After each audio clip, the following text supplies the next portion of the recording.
Ilan kya? Duha.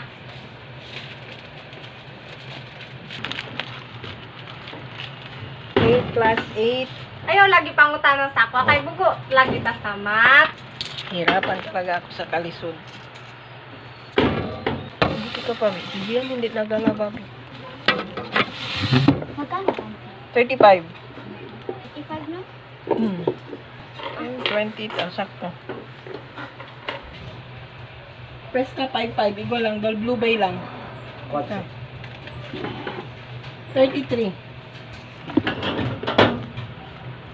Kwanta te? 32.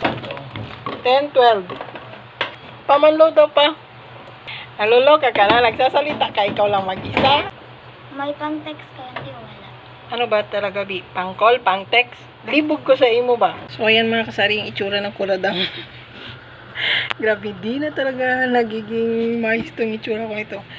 Nagiging maayos lang itsura ko mga kasari kapag nag-grocery ako, kapag lumalabas ako ng bahay. Pero sa reality or realidad, pag nandito ako sa bahay, ganitong itsura ko, wala akong pakialam. So, ayan.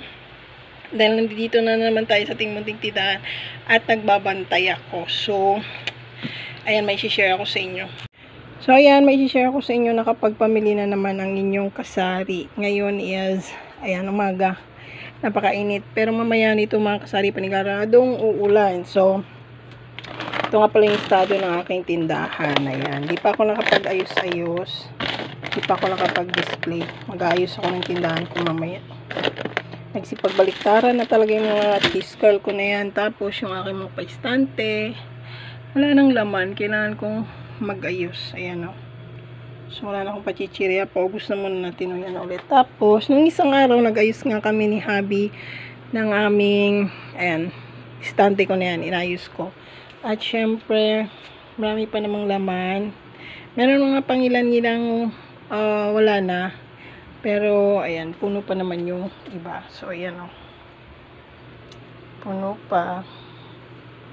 At syempre, dahil dito tayo wala sa part na ito, dahil nga hindi ako namili talaga ng mga pachichirya. Nung last nag-display ako at nag-grocery, tapos hindi na ako namili, inayan ko na muna siya dahil ayan, marami pa namang mga laman-laman, meron pa naman siya lang mga pa-biscuit. So paubos natin kasi kung natin ubusin niya, paubos yan, ako sigurado kukunat at kukupas yan. So ayan, kahapon umalis kami ni Habi, mili na naman kami ng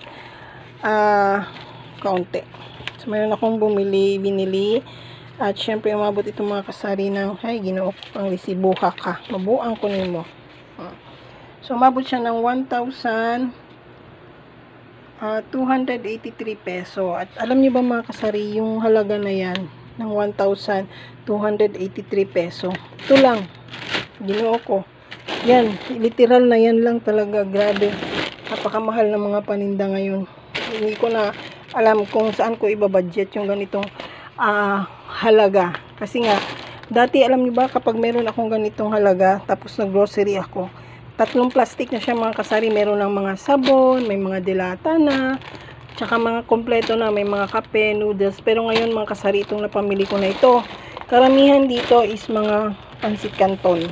So, yung iba. So, ayan, napa-stop tayo dahil mayroong bumili. So, ito lang yung napamili ko mga kasari at mamaya ko na i-display yan. Nakita nyo naman yung aking mga paninda. Oh.